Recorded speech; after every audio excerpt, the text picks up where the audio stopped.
नमस्कार, welcome to my channel Zoobo Bio. मेरा नाम वीरेंद्र कुमार वर्मा है और आज मैं शुरू करने जा रहा हूँ यूनिट फर्स्ट का चैप्टर 2 के कुछ टॉपिक्स जो बचे हुए थे, जिनमें लाइकेन्स, माइकोराइजा, वायरस, वायरॉइड्स और प्रायोन्स के बारे में हम पढ़ेंगे। ये लेक्चर उन बच्चों के लिए एप्लीकेबल होगा जो नीट की तैयारी कर रहे हैं, क्लास 11th में है, क्लास 12th में है, चाहे वो किसी भी बोर्ड के हों, सीबीएसई बोर्ड के, यूपी बोर्ड के, आईएससी बोर्ड के और अदर स्टेट बोर्ड के। ठीक है, तो शुरू करते हैं। आज का हमारा टॉपिक है lichens, virus, viroids and prions. Lichens को माइकोफाइकोमाइसिटीज भी बोलते हैं। माइक्स से मिलकर बना है। जो माइको है वो माइक्स, ग्रीक भाषा के माइक्स से मिलकर बना है, जिसका मतलब होता है ए रिलेशनशिप टू फंगस, और फाइकोमाइसिटीज का मतलब होता है ए क्लास ऑफ फंजाई। लाइकेन्स ऐसा एसोसिएशन होता है, ऐसा सिम्बायोटिक एसोसिएशन यानी सहजीवी संगठन होता है जो एल्गी और फंजाई के बीच में होता है और दोनों के लिए वो लाभदायक होता है। ठीक है, द एल्गल कंपोनेंट को हम फाइकोबायोंट पे कहते हैं जो कि ऑटोट्रोपिक होता है, और जो फंगल कंपोनेंट होता है उसको हम माइकोबायोंट कहते हैं जो कि हेट्रोट्रोपिक होता है। ये जो है खुद अपना भोजन बना सकते हैं और ये इनके बनाए हुए भोजन पर डिपेंड रहते हैं। जो फंगल कंपोनेंट होता है वो 95% होता है, डोमिनेटिंग होता है, और जो एल्गल कंपोनेंट यानी एल्गी का जो कंपोनेंट होता है वो 5% होता है और रिसेसिव होता है। लेकिन ये फंजाई के द्वारा इनको कोई भी नुकसान नहीं पहुंचता है। अब एक टर्म और मुझे याद आ रहा है, जैसे फाइकोबायोंट और माइकोबायोंट से मिलता जुलता है। अगर हम कहें स्टडी ऑफ एल्गी को कहते हैं फाइकोलॉजी और स्टडी ऑफ फंजाई को कहते हैं माइकोलॉजी। ठीक है, तो स्टडी ऑफ एल्गी कहलाएगी फाइकोलॉजी और स्टडी ऑफ फंजाई को हम बोलेंगे माइकोलॉजी। अगर पोल्यूटेड एरियाज में सल्फर डाइऑक्साइड की कंसंट्रेशन ज़्यादा है तो ये लाइकेन्स नहीं उगते हैं, ये बहुत ही सेंसिटिव होते हैं, इसलिए इनको पोल्यूशन इंडिकेटर्स के रूप में हम इस्तेमाल करते हैं। द फंगल पार्टनर 95% होता है, डोमिनेटिंग होता है, यूजुअली जनरली एस्कोमाइसिटीज या बेसिडियोमाइसिटीज होता है। जो ग्रुप हमने फंजाई में पढ़े हैं, ठीक है, तो जो फंगल कंपोनेंट होगा वो बेसिकली या तो एस्कोमाइसिटीज होगा या तो बेसिडियोमाइसिटीज होगा। ठीक है, द एल्गल पार्टनर 5% होता है, और या तो वो साइनोबैक्टीरिया होगा या तो वो ग्रीन एल्गी होगा। जो लाइकेन्स है ऐसी जगह में उगते हैं जहाँ पे और दूसरे नॉर्मल प्लांट बिल्कुल भी नहीं उग सकते हैं, जैसे कि बैरिन रॉक्स, जो वो बंजर चट्टानें होती हैं वहाँ ये उगते हैं। अगर इन्हें बार्क में, प्लांट की जो बार्क होती है, छाल होती है, उसमें जगह मिल जाती है तो ये वहाँ उग सकते हैं। जहाँ चारों तरफ बर्फ़ ढकी रहती है एरियाज़ में, एल्पाइंस एरियाज़ में, वहाँ ये उग सकते हैं। और जो बंजर भूमि होती है जहाँ नॉर्मल प्लांट बिल्कुल भी नहीं उग सकते, वहाँ ये लाइकेन्स उग सकते हैं। तो ये बहुत ही इनहॉस्पिटेबल एरियाज़ में उग जाते हैं। ये जनरली ह्यूमिड और छाया वाली जगह में उगते हैं नॉर्मली, लेकिन ये बहुत ही तीव्र सूखा सहन कर सकते हैं। अगर बहुत समय तक इन्हें पानी धूप में रखा जाएगा और सूखा पड़ गया उस एरिया में, तब भी ये डाई नहीं होते हैं और ये ग्रो वहाँ भी करते हैं। लाइकेन्स जो प्लांट होता है वार्षिक होता है और ये धीमी गति से उगता है। जो फंगस है वो 3 फंक्शन करते हैं। फंगस ये बॉडी स्ट्रक्चर एंड कवरिंग, ये बॉडी को स्ट्रक्चर देते हैं लाइकेन्स की, और एंकरिंग करते हैं, यानी कि ये पूरे लाइकेन्स को उस जगह में फिक्स करते हैं जहाँ ये उगते हैं, चाहे वो बंजर भूमि में उगे हों, चाहे वो ढके हुए बर्फ़ में उगे हों, चाहे वो बहुत ही ऐसी चट्टान हो जिसमें नॉर्मल प्लांट नहीं उग सकते वहाँ उगे हों। तो ये एक इनको जड़ प्रदान करते हैं फंगस जो होते हैं। जो फंगस की जो हाइफी होती है वो एटमॉस्फेयर और सॉइल से न्यूट्रिएंट्स और वाटर को एब्जॉर्ब करते हैं और अपने पार्टनर एल्गी को प्रोवाइड कराते हैं। The major function of alga is photosynthesis. Algae का मेन काम होता है फोटोसिंथेसिस करना होता है, क्योंकि उसी के द्वारा जो एल्गी है वो भोजन बनाएगा और वो फंजाई को प्रोवाइड कराएगा। अगर एल्गी, हमने बताया था एल्गी या तो साइनोबैक्टीरिया होगा या तो ग्रीन एल्गी होगा। अगर एल्गी साइनोबैक्टीरिया है तो वो नाइट्रोजन फिक्सेशन भी करता है। जो एल्गी है वो फंजाई के लिए भोजन बनाता है फोटोसिंथेसिस के द्वारा, और जो फंजाई है वो एल्गी के लिए शेल्टर यानी आश्रय प्रदान करता है। आश्रय का मतलब उसे रहने के लिए एक जगह प्रदान करता है, और एटमॉस्फेयर से और सब स्ट्रेटम यानी जहाँ वो फिक्स रहता है सॉइल में या किसी और जगह, वहाँ से वो न्यूट्रिएंट्स का एब्जॉर्प्शन करता है, वो एल्गी को देता है। तो इस तरह दोनों में म्यूचुअल अंडरस्टैंडिंग हो जाती है, जिसको हम म्यूचुअलिज्म बोल रहे हैं, और इस म्यूचुअलिज्म को हम बोलते हैं symbiosis. At times the fungus is found to, fungus कहाँ कहाँ रह सकता है? ये अपने हॉस्टेरिया जो हाइफी होती है, जो एब्जॉर्ब कर सकती है न्यूट्रिएंट्स, या जो फूड है एल्गी के द्वारा बनाया हुआ वो एब्जॉर्ब कर सकती है या ले सकती है, तो वो हॉस्टेरिया कहाँ भेज सकता है? एल्गल सेल के अंदर भेज सकता है। अच्छा, एल्गी को ये इंड्यूस कर सकता है कि वो फंजाई के लिए ऑर्गेनिक सब्सटेंस को भेजे, सेक्रीट करे। ये एल्गी को रोकता है कि वो अपने चारों तरफ पेक्टिक की कवरिंग ना बनाए, क्योंकि अगर पेक्टिक की कवरिंग बन गई तो जो फंगस का हाइफी है वो सेल के अंदर, एल्गल सेल के अंदर इंटर नहीं कर पाएगा, और फंगस सेल को न्यूट्रिशन नहीं मिल पाएगा। इतना सब कुछ फंगस करता है, इसलिए जो कुछ वर्कर्स हैं जिन्होंने लाइकेंस के ऊपर काम किया है वो इसको कंट्रोल्ड पैरासाइट बोलते हैं। ठीक है, कंट्रोल्ड पैरासाइट है, लेकिन ये एल्गी को बिल्कुल भी नुकसान नहीं पहुंचाता है।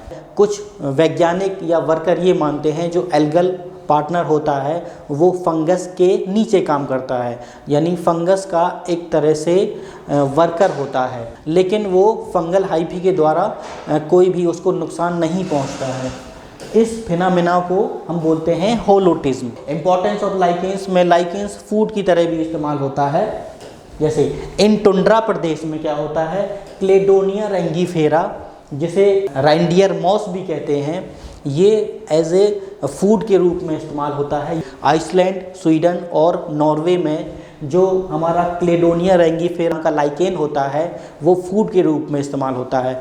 कौन कौन इसे फूड के रूप में इस्तेमाल करते हैं? एक तो रेंडियर है। रेंडियर एक तरह का हिरन की तरह का होता है, जो सर्दी वाले इलाके हैं जैसे आइसलैंड है, स्वीडन है, नॉर्वे है, जहाँ हमेशा जो है बर्फ़ ढकी रहती है, वहाँ पे एक तरह का हिरन ये रहता है। Caribou and musk ox, musk ox को बोलते हैं कस्तूरी बैल हिंदी में, ये बैल की तरह का होता है लेकिन सर्दीले इलाकों में रहता है। और दूसरा पॉइंट है इसमें, लीकेनोरा स्कूलेंटा को ब्रेड ऑफ हीवन कहते हैं, ये ह्यूमन इस्तेमाल करते हैं, हम लोग इस्तेमाल करते हैं इसको। और नेक्स्ट है पारमेलिया, पारमेलिया को रॉक फ्लावर के नाम से जानते हैं, ये भी खाने में इस्तेमाल होता है। एंडोकार्पॉन मिनिएटम, ये एक स्टोन मशरूम के नाम से जाना जाता है, ये भी खाने के रूप में इस्तेमाल होता है। फिर है सिट्रेरिया आइसलैंडिका, इसे आइसलैंड मॉस कहते हैं, ये भी खाने के रूप में इस्तेमाल होता है। तो लाइकेंस का इस्तेमाल फूड के रूप में हो गया, जानवर इसे फूड के रूप में इस्तेमाल करते हैं, और ह्यूमन भी इसको फूड के रूप में इस्तेमाल करते हैं। रोसेला टिंक्टोरिया नामक लाइकेन से जो है पीएच इंडिकेटर लिटमस बनाया जाता है, और जो बायोलॉजिकल स्टेन है ओरसीन वो निकाली जाती है। जो लाइकेंस होता है SO2 के लिए बहुत ही सेंसिटिव होता है, तो जहाँ पे SO2 की कंसंट्रेशन बहुत ज़्यादा होती है वहाँ पे लाइकेंस नहीं उगते हैं, या अगर उग रहे हैं पहले से तो इनकी जो नंबर है, संख्या है, बहुत कम हो जाती है। तो हम पता कर लेते हैं कि इन्वायरमेंट में SO2 सल्फर डाइऑक्साइड की कंसंट्रेशन बढ़ रही है। असनिया नामक जो लाइकेन होता है वो फॉरेस्ट फायर भी काज कर सकता है, यानी जंगल की आग भी लगा सकता है, जिसका नाम है असनिया। जो लाइकेन्स नाइट्रोजन फिक्सेशन भी करते हैं उसे हम एजोटोडेस्मिक लाइकेन्स कहते हैं। जो नाइट्रोजन फिक्सेशन करेंगे वो जनरली जो एल्गी होगा वो साइनोबैक्टीरिया होगा। हमारा नेक्स्ट टॉपिक है माइकोराइजा। ये एक ऐसा एसोसिएशन है, ये भी एक सिम्बायोटिक एसोसिएशन है जो आपस में एक दूसरे को बेनिफिट पहुंचाता है। जब जैसे कि कुछ प्लांट, हायर प्लांट ऐसे होते हैं जिनमें कुछ फंजाई उनके साथ कोऑर्डिनेशन बना के रहते हैं। पाइन, बेट्यूला और बिर्च जैसे प्लांट्स में कुछ फंगस उनकी रूट्स में रहते हैं, ठीक है, और एक दूसरे को वो लाभ पहुंचाते हैं, बेनिफिटेड करते हैं, उसे हम कहते हैं, ऐसे एसोसिएशन को हम बोलते हैं माइकोराइजा। माइकोराइजा एसोसिएशन बहुत ज़्यादा स्पेसिफिक नहीं होता है, क्योंकि ये जो फंगस होता है ये इन प्लांट के अलावा दूसरे प्लांट के रूट में भी रह सकता है। जो फंगस होता है वो कॉर्टिकल रीजियन तक ही पहुंचता है रूट की, और जो वैस्कुलर बंडल है या जो रूट की ग्रोइंग पॉइंट है उसको अफेक्ट नहीं करता है। फंगस जहां प्रेजेंट होते हैं उस हिसाब से माइकोराइजा दो तरह के होते हैं, एक्टोमाइकोराइजा जिसे एक्टोट्रॉपिक माइकोराइजा कहते हैं, और दूसरा है एंडोमाइकोराइजा जिसे एंडोट्रॉपिक माइकोराइजा कहते हैं। एक्टोमाइकोराइजा में जो अधिकतर फंगस होता है वो रूट के आसपास रहता है, और बहुत ही थोड़ी सी मात्रा में ये सेल के इंटरसेलुलर स्पेसिस में रहता है। जैसे जो इंटरसेलुलर स्पेसिस का मतलब है सेल्स के बीच में जो जगह है उसे हम बोलते हैं इंटरसेलुलर स्पेसिस। तो अधिकतर जो फंजाई रहेगा वो रूट के सरफेस में रहेगा, और थोड़ा बहुत जो फंजाई है वो रहेगा इंटरसेलुलर स्पेसिस में। और जो एंडोमाइकोराइजा या एंडोट्रॉपिक माइकोराइजा होता है उसमें अधिकतर जो फंजाई है वो सेल के अंदर रहता है, ठीक है, और थोड़ा बहुत फंजाई जो होता है वो रूट की सरफेस में रहता है। अच्छा, ये चीज़ याद रखेंगे कि जो फंगस चाहे वो एक्टोमाइकोराइजा में हो या एंडोमाइकोराइजा में, जो फंगस होता है वो रूट की वैस्कुलर स्ट्रैंड और उसकी जो ग्रोइंग पॉइंट्स होते हैं उसको इफेक्ट नहीं करते हैं। तो ये हो गया आपका एंडोमाइकोराइजा और एक्टोमाइकोराइजा, ठीक है। और दो टर्म मैंने बताया आपको, एक इंटरसेलुलर स्पेस और इंट्रासेलुलर स्पेस। इंटरसेलुलर स्पेस का मतलब होता है कि सेल के बाहर, और इंट्रासेलुलर स्पेसिस का मतलब होता है सेल के अंदर। और एक और टर्म, ये इंट्रासेलुलर कहाँ कहाँ होती है और इंटरसेलुलर कहाँ होती है। जो फंगस की हाइपी होती है वो इंटरसेलुलर होती है। यदि प्लांट की रूट है अगर वो फूड मटेरियल एक्सक्रीट कर सकती है तब तो फंगस जो है इंटरसेलुलर होगा, और अगर वो फूड मटेरियल एक्सक्रीट नहीं कर रहा है, सेक्रीट नहीं कर रहा है, तब वो होगा इंट्रासेलुलर। तब यानी कि वो सेल के अंदर अपनी हाइपी इंसर्ट करा के भी फूड को ले सकता है। तो इस तरह से such hyphae obtain nourishment directly from inside the cell. अगर वो जो है इंट्रासेलुलर है, जो फंगस हाइपी है, तो वो डायरेक्टली सेल के अंदर से नरिशमेंट ले सकता है। हर्टिग नेट जो एक्टोमाइकोराइजा होता है, एक्टोमाइकोराइजा में जो अधिकतर फंगस हाइपी है वो रूट के सरफेस में रहता है।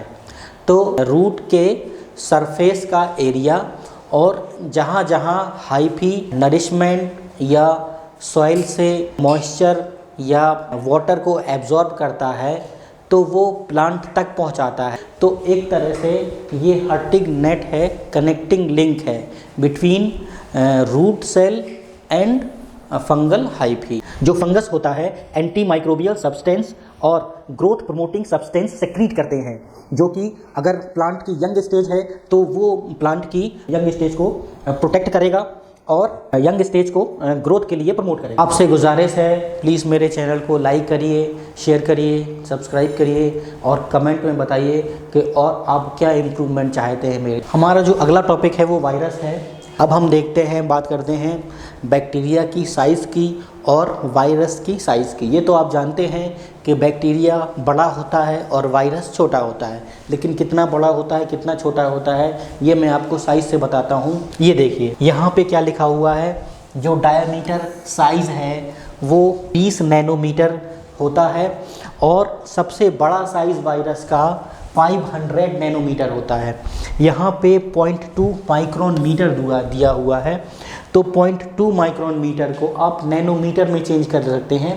देखिए 0.2 माइक्रोन मीटर को जब नैनोमीटर में चेंज करेंगे तो ये आएगा 2000 नैनोमीटर, 2000 नैनोमीटर आएगा। तो जो वायरस की डायमीटर होती है 20 नैनोमीटर और जो बैक्टीरिया की डायमीटर होती है 2000 नैनोमीटर। अच्छा, अब जो वायरस का सबसे बड़ा साइज़ होता है 500 नैनोमीटर का, और अगर हम बैक्टीरिया का सबसे बड़ा साइज़ देखें तो वो होता है लगभग, ये देखिए दिया हुआ है, इसको नैनोमीटर में चेंज करिए, 20,000 से 80,000 नैनोमीटर के बीच, ठीक है। तो इसी से आपको अंदाज़ा लग गया होगा। वायरस एक नॉन सेलुलर स्ट्रक्चर है, ठीक है, जो क्रिस्टलाइन फॉर्म में रह सकता है। इसके क्रिस्टल वैज्ञानिक प्राप्त कर सकते हैं और प्राप्त कर चुके हैं। अच्छा, वायरस जो है वो सेल थ्योरी का एक्सेप्शन है, क्योंकि वायरस जो है लिविंग और नॉन लिविंग के बीच की कनेक्टिंग लिंक है। और सेल थ्योरी क्या कहती है कि cells arise from pre existing cells. Cells are the functional, structural and reproductive unit of life. Virus है क्रिस्टलाइन फॉर्म में रह सकता है, तो ये एक तरह से सेल थ्योरी का एक्सेप्शन है। डिमिट्री इवानोवस्की 1892 में इन्होंने ये बताया कि कुछ माइक्रोब्स बैक्टीरिया से छोटे हैं और जो टोबैको है उसमें मोज़ेक डिसीज और टोबैको काज करते हैं। ये बैक्टीरिया प्रूफ फिल्टर से निकल जाते हैं, यानी कि बैक्टीरिया से इनका साइज बैक्टीरिया से छोटा होता है। अब आए दूसरे वैज्ञानिक M.W. जेरिनेक 1898 में आए। इन्होंने क्या बताया कि जो ये डिसीज काज कर रहे हैं, मोज़ेक डिसीज ऑफ टोबैको, जो वायरस होता है, अगर उसके एक्सट्रैक्ट निकाला जाए उसका कि किस कारण से ये हुआ है, एक्सट्रैक्ट निकाला जाए और उस एक्सट्रैक्ट को अगर जो टोबैको का प्लांट है उसके ऊपर डाला जाए तो वो टोबैको भी एक डिसीज से काज हो जाएगा, मोज़ेक डिसीज ऑफ टोबैको से, ठीक है। तो उसके फ्लूड को कॉन्टेजियम वीवम फ्लूडम कहा इन्होंने। इसका मतलब इन्फेक्शियस लिविंग फ्लूड, ऐसा फ्लूड जिसमें वायरस हैं, ठीक है, और अगर वो किसी अनइन्फेक्टेड प्लांट में पड़ जाए टोबैको की तो वो मोज़ेक डिसीज ऑफ टोबैको से इन्फेक्टेड हो जाती है। ये ऑब्लिगेट पैरासाइट्स हैं, यानी कि जब ये पैरासाइट के रूप में है तभी इनका अस्तित्व है, अदरवाइज ये नॉन लिविंग है। ऐसा कोई भी वायरस नहीं है जिसमें आरएनए डीएनए दोनों हो, या तो वायरस में आरएनए होगा या तो डीएनए हो। एक्चुअली में वायरस न्यूक्लियो प्रोटीन है जो न्यूक्लिक एसिड, डीएनए या आरएनए और प्रोटीन का बना होता है। ऐसा वायरस जो बैक्टीरिया को इन्फेक्ट करता है, उसे मार भी देता है, मार भी सकता है, उसको बोलते हैं बैक्टीरियोफेज। और बैक्टीरियोफेज का जो न्यूक्लिक एसिड है वो डबल स्ट्रैंडेड डीएनए है। ये फिगर आप देख रहे हैं एक बैक्टीरियोफेज का फिगर है, ठीक है, यानी कि बैक्टीरिया को नष्ट करने वाला वायरस, बैक्टीरिया को मारने वाला वायरस, ठीक है, बैक्टीरियोफेज। इसमें जो ये कवरिंग है इसकी, इसे बोलते हैं कैप्सिड हेड। कैप्सिड हेड ये अभी हम आगे चल के बताएंगे, ये कैप्सोमियर से बनती है, छोटे छोटे कैप्सोमियर बना के कैप्सिड बनाते हैं, ठीक है। इसके अंदर का जो न्यूक्लिक एसिड है वो डीएनए है, ठीक है। कॉलर और सीथ ये दोनों मिलके इसकी टेल बनाते हैं। एक इम्पॉर्टेंट पॉइंट, स्पाइक्स, ठीक है, ये जो कील की तरह नोक निकली हुई है इसे हम बोल रहे हैं स्पाइक्स। ये बेस प्लेट है ये, इसके बाद ये जो एरिया है ये कहलाता है टेल फाइबर। ये एक बैक्टीरियोफेज का फिगर देखा आपने। जो कैप्सिड होता है वो छोटे छोटे यूनिट कैप्सोमियर से मिलके बना होता है। कैप्सोमियर प्रोटीन है, ये हेलिकल या पॉलीहीड्रल यानी बहुफलकीय फॉर्म में रहता है, इस तरह के फॉर्म में रहता है। ये इस तरह के इसकी बहुत सी फेसेस होती हैं, ठीक है, इसलिए इसे पॉलीहीड्रल बोलते हैं या हेलिकल बोलते हैं। Viruses are exceptions of cell theory. Viruses cell theory का एक्सेप्शन है। द नेम वायरसेस, जिसे लैटिन भाषा में इसका अर्थ होता है पॉइजन, ये किसने दिया था? लुइस पास्चर ने दिया था, ठीक है।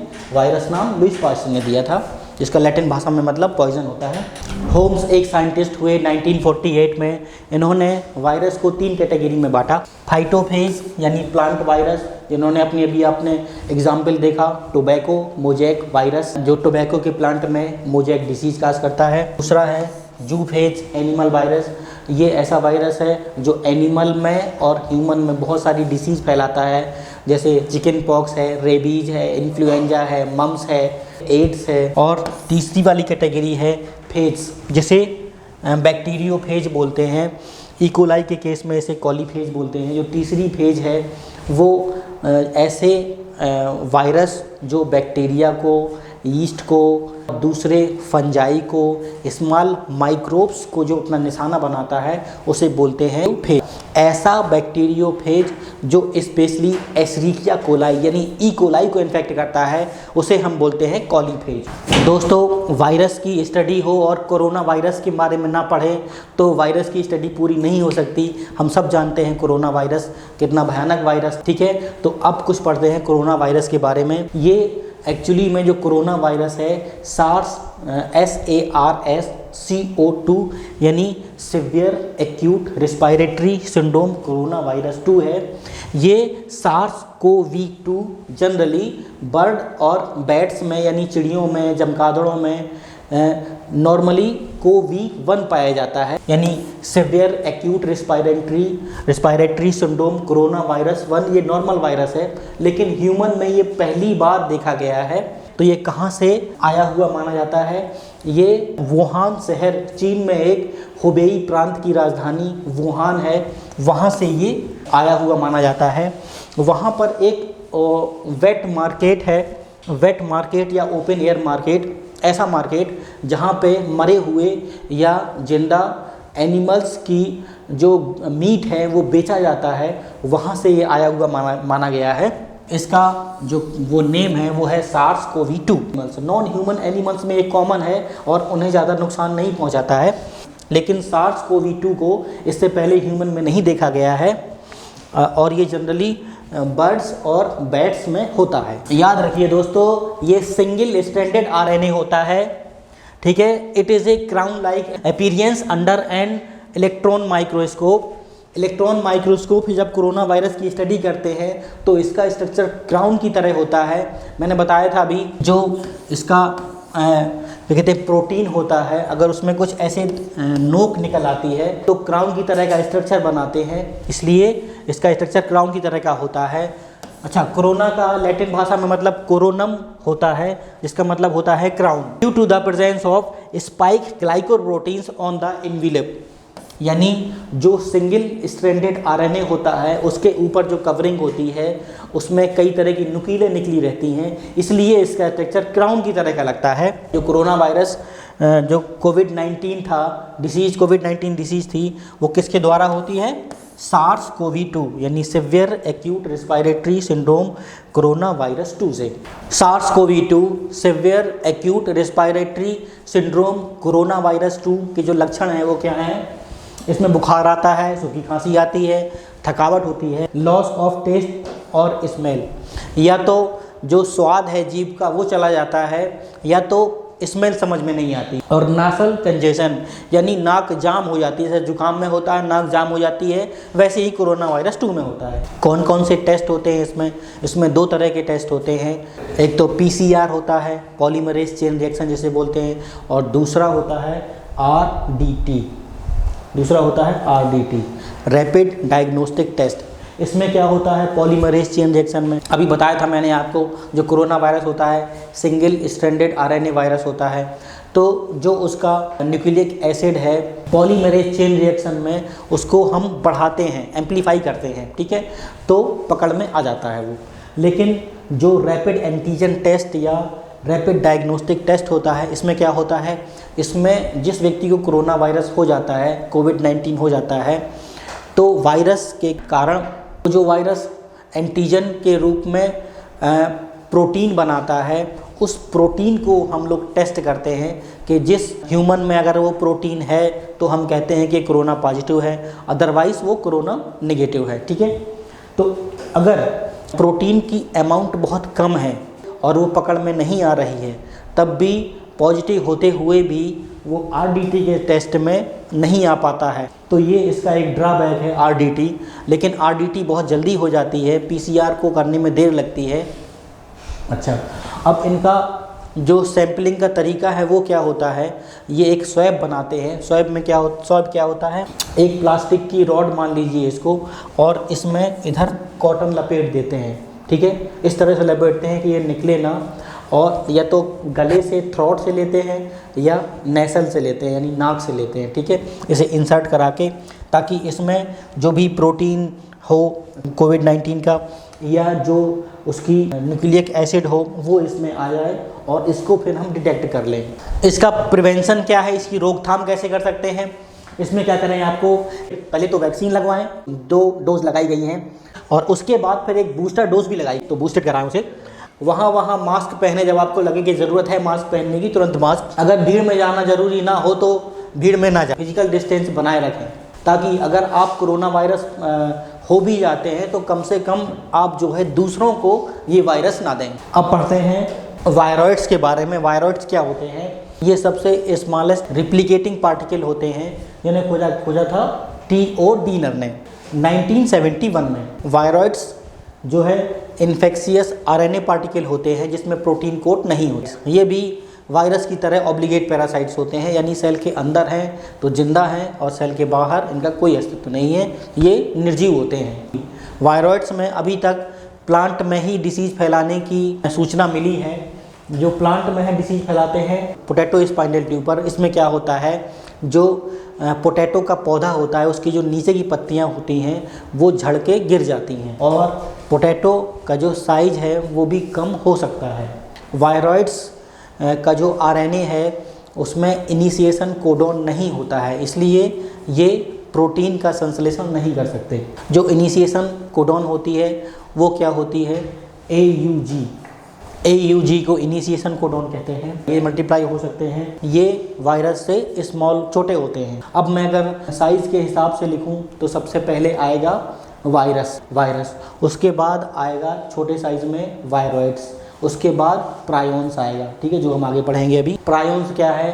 प्रोटीन के बने हुए पार्टिकल होते हैं जो इन्फेक्शियस होते हैं, यानी ये इन्फेक्ट करते हैं, बीमारी फैलाते हैं। स्टैनले बी प्रोजनर ये एक साइंटिस्ट हुए, इन्होंने प्रायोन्स नाम दिया था इन्फेक्शियस पार्टिकल को। स्टैनले बी प्रोजनर को बाद में इस काम के लिए 1997 में नोबेल पुरस्कार भी दिया।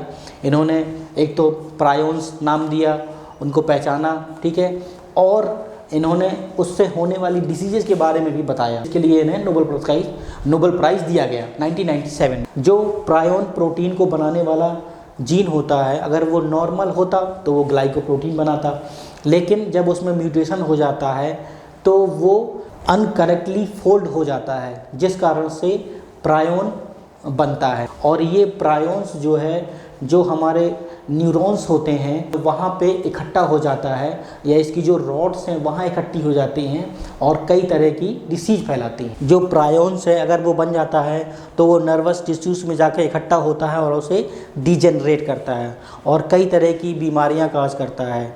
ये बीमारियाँ बहुत ही कम होती हैं, यानी कि ऐसा बहुत कम होता है कि ये बने, क्योंकि ये म्यूटेशन के द्वारा बनते हैं और म्यूटेशन बहुत ही रेयर होता है, तो ये डिसीज़ भी बहुत ही रेयर होती हैं। जो सीप होती है या गॉट में भी ये बीमारी होती है, स्क्रैपी नाम बीमारी होती है, उनके नर्वस टिश्यू पे जो प्रायोन्स प्रोटीन है वो अटैक करती है और उनके जो पैर हैं वो काम करना बंद कर देते हैं, उसे कहते हैं scrapie of sheep. Mad cow disease जो गाय में है उसमें ये डिसीज फैलाते हैं, मैड काउ डिसीज बोलते हैं।